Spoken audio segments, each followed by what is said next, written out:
Hai, perkenalkan, nama aku Rina. Hari ini kita akan belajar bersama mengenai kepenjajahan Jepang terhadap Indonesia. Negara yang terkenal dengan nama negeri matahari terbit tersebut telah mendominasi Indonesia sejak 1942 hingga 1945.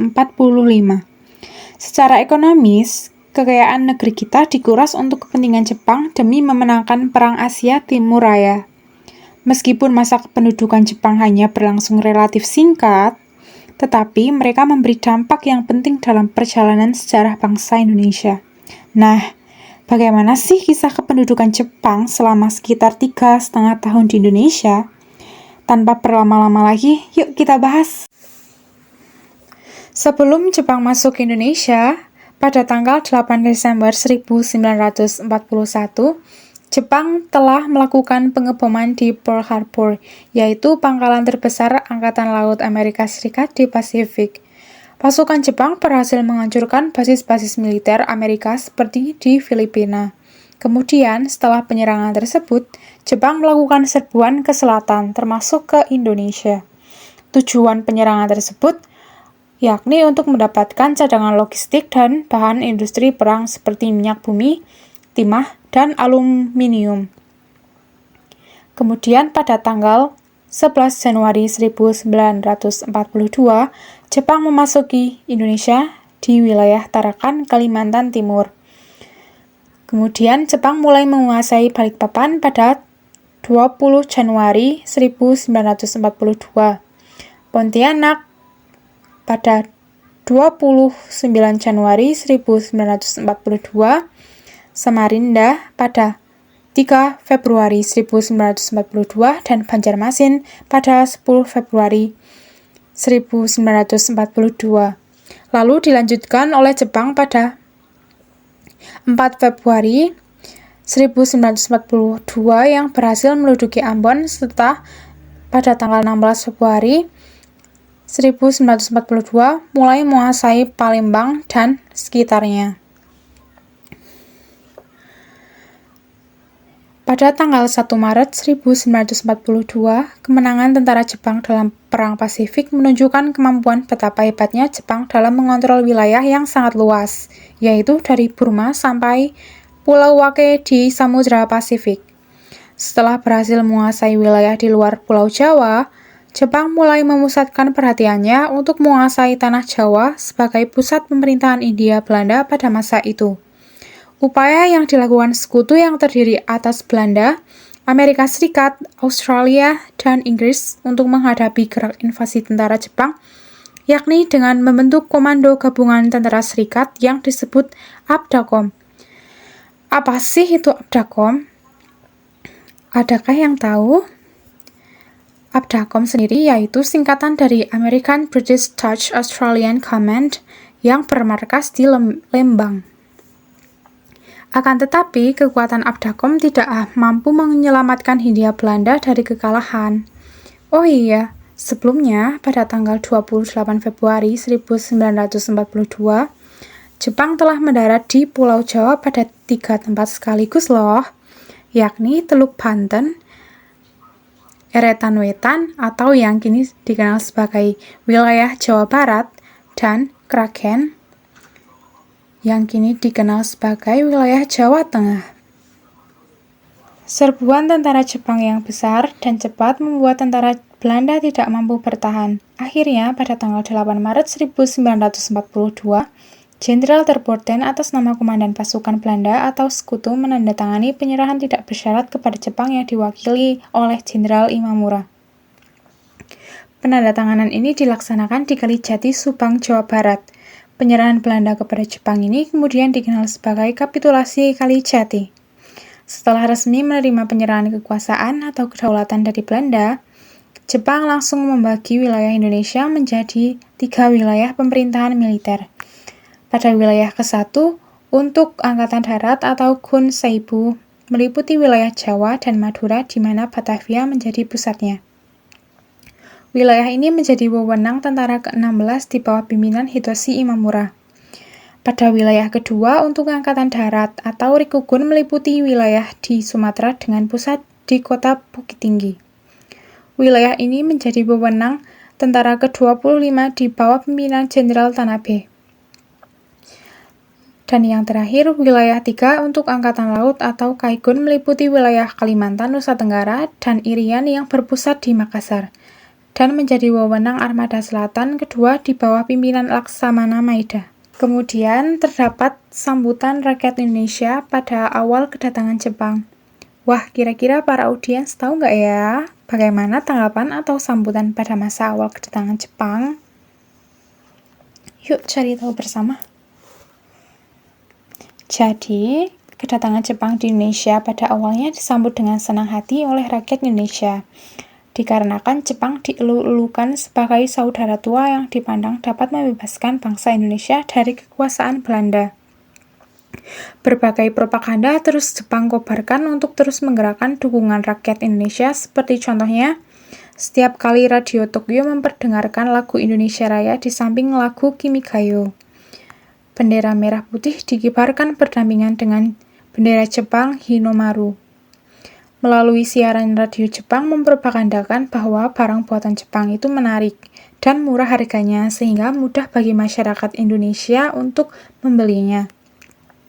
Jepang juga mempropagandakan bahwa kedatangannya ke Indonesia untuk membebaskan rakyat dari cengkeraman penjajah bangsa Barat, juga mengiming-imingi akan membantu memajukan rakyat Indonesia melalui program Pan-Asia dan membentuk perkumpulan yang diberi nama Gerakan 3A.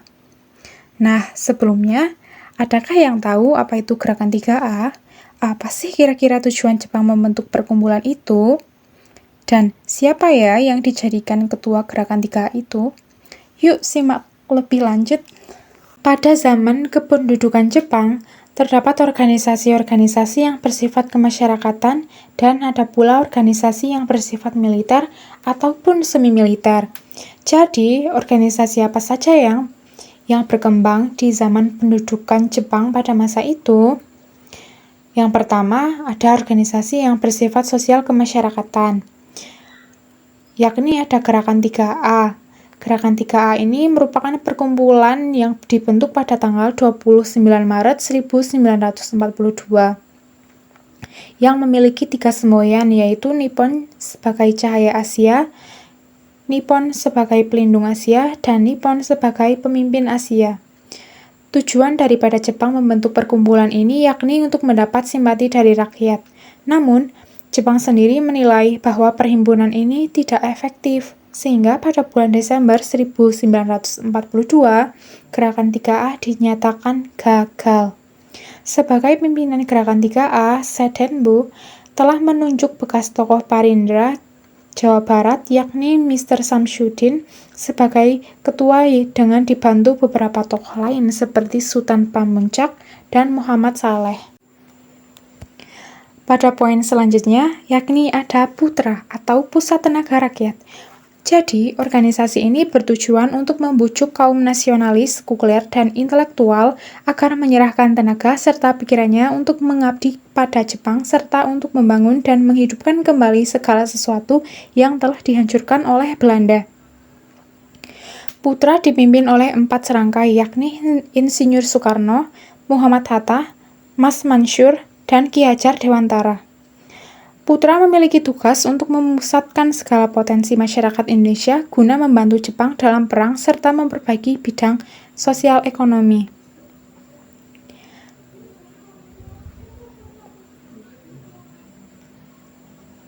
Pada poin ketiga, MIAI atau Majelis Islam A'la Indonesia dan Masyumi atau Majelis Syura Muslimin sangat berbeda dengan pemerintah Belanda yang cenderung anti terhadap umat Islam.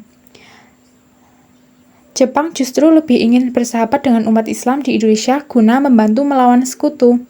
MIAI menjadi organisasi pergerakan yang cukup penting di zaman pendudukan Jepang karena menjadi tempat untuk bersilaturahmi, menjadi wadah tempat berdialog, dan bermusyawarah untuk membahas berbagai hal yang menyangkut kehidupan umat, juga tentu bersinggungan dengan perjuangan.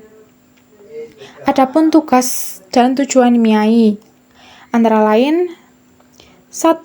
Menempatkan umat Islam pada kedudukan yang layak dalam masyarakat Indonesia.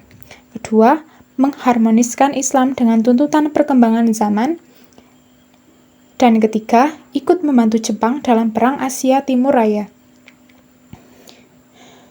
Dalam merealisasikan tujuan dan melaksanakan tugas itu, Miyai membuat program yang menitik beratkan pada program yang bersifat sosio-religius, di antaranya seperti pembangunan Masjid Agung di Jakarta, mendirikan universitas, dan membangun Baitul Mal. Tapi dari ketiga program ini yang dapat lampu hijau dari Jepang hanya program yang ketiga, yakni program Baitul Mal.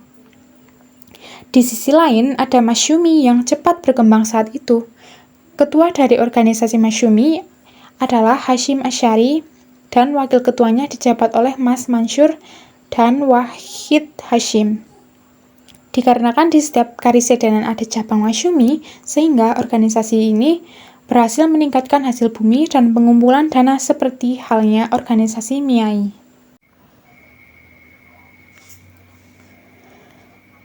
Selanjutnya ada poin terakhir, yakni Jawa Hokokai. Organisasi ini dibentuk oleh Jenderal Kumaikichi yang berarti Himpunan Kebaktian Jawa. Kebaktian yang dimaksud memuat 3 hal, yakni mengorbankan diri, mempertebal persaudaraan, dan melaksanakan suatu tindakan dengan bukti. Dalam organisasi Jawa Hokokai juga terdapat macam-macam anggotanya loh, kira-kira apa saja ya?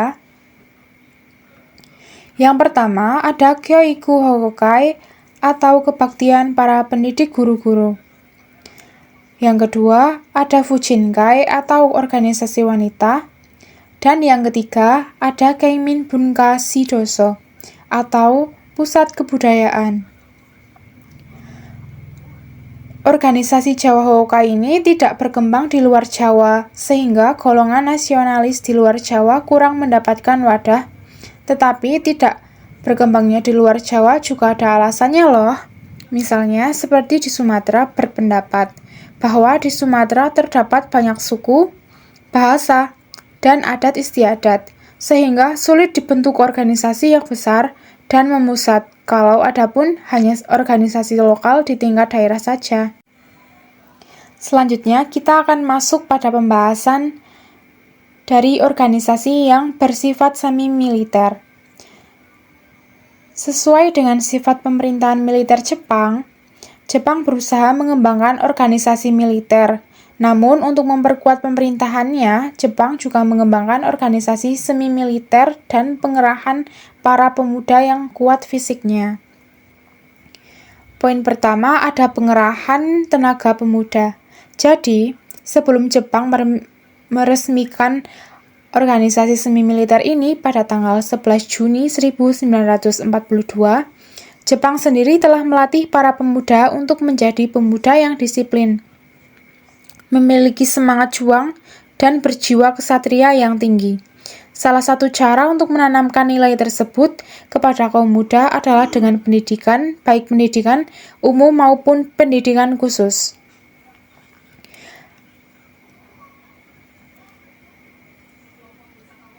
Poin kedua ada organisasi Seinendan. Seinendan atau Korps Pemuda adalah organisasi pada pemuda yang berusia 14-22 tahun. Pada awalnya, anggota Seinendan berjumlah 3.500 orang pemuda dari seluruh Jawa. Kemudian, untuk memperbanyak jumlah saingan dan Jepang juga menggerakkan Seinendan bagian putri yang disebut Joichi Seinendan. Hingga pada masa akhir pendudukan Jepang, jumlah Seinendan itu mencapai sekitar 500 pemuda. Tujuan dibentuknya Seinendan adalah untuk mendidik dan melatih para pemuda agar menjaga dan mempertahankan tanah airnya dengan kekuatan sendiri.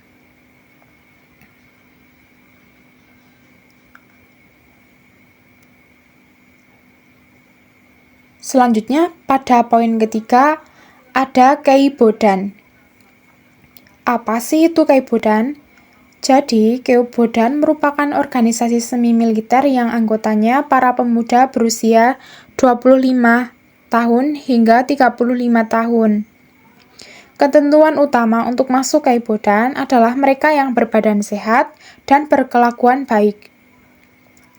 Apabila dilihat dari usianya, para anggota Kaibodan dan sudah lebih matang, serta siap untuk membantu Jepang dalam keamanan dan ketertiban karena pembentukan Kaibodan ini memang dimaksudkan untuk membantu tugas polisi, misalnya menjaga lalu lintas dan pengamanan desa.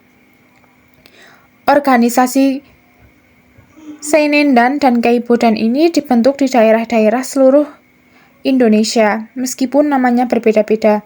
Misalnya di Sumatera disebut sebagai Bogodan dan di Kalimantan disebut Borneo Konan Kokokudan. Dengan jumlah anggota Seinendan diperkirakan mencapai 2 juta orang dan Kaibodan mencapai 1 juta anggota.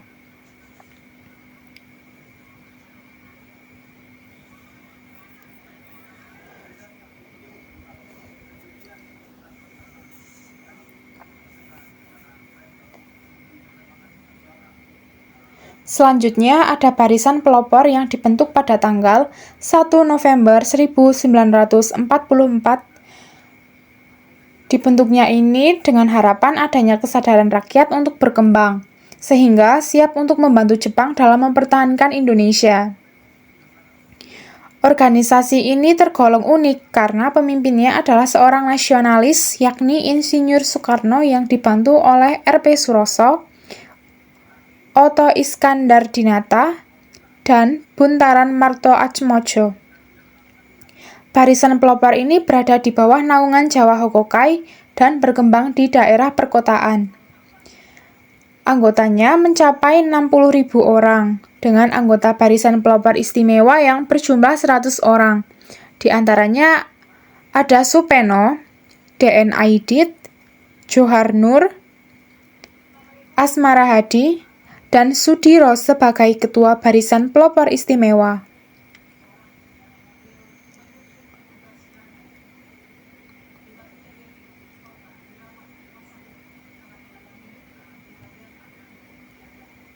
Kemudian yang terakhir ada Hizbullah atau Tentara Allah. Organisasi Hizbullah yakni pasukan sukarelawan yang khusus terdiri atas pemuda Islam yang terbentuk pada tanggal 15 Desember 1944. Yang ketiga ada organisasi militer. Pada organisasi militer terdapat Heiho, yakni pasukan pembantu atau prajurit Indonesia yang langsung ditempatkan di dalam organisasi militer Jepang, baik angkatan darat maupun angkatan laut.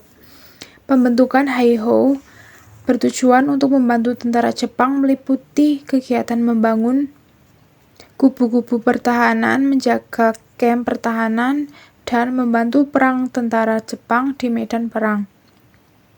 Contohnya, seperti banyak anggota Heiho yang ikut perang melawan tentara Amerika Serikat di Kalimantan, Irian, bahkan ada yang sampai ke Burma. Kesatuan Heiho merupakan bagian integral dari pasukan Jepang.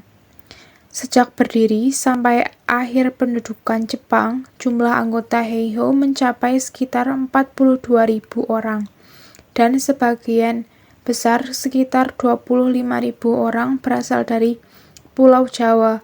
Namun sekian dari banyaknya anggota Heiho, tidak ada seorang pun yang berpangkat perwira, dikarenakan pangkat perwira hanya untuk orang Jepang saja.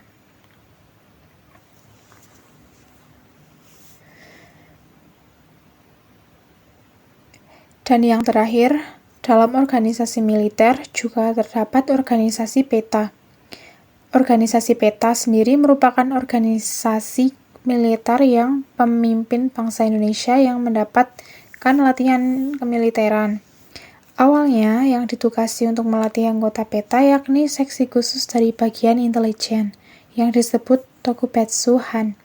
Bahkan sebelum ada perintah pembentukan PETA, bagian Tokubetsu Han juga melatih para pemuda Indonesia untuk tugas intelijen yang dipimpin oleh Yanagawa. Dalam organisasi PETA sudah mengenal adanya jenjang kepangkatan dalam organisasi. PETA sendiri dimaksudkan sebagai pasukan gerilya yang membantu melawan apabila sewaktu-waktu terjadi serangan dari pihak musuh. PETA bertugas membela dan mempertahankan tanah air Indonesia dari serangan sekutu. Sampai akhir pendudukan Jepang, anggota PETA ada sekitar 37.000 orang di Jawa dan sekitar 20.000 orang di Sumatera.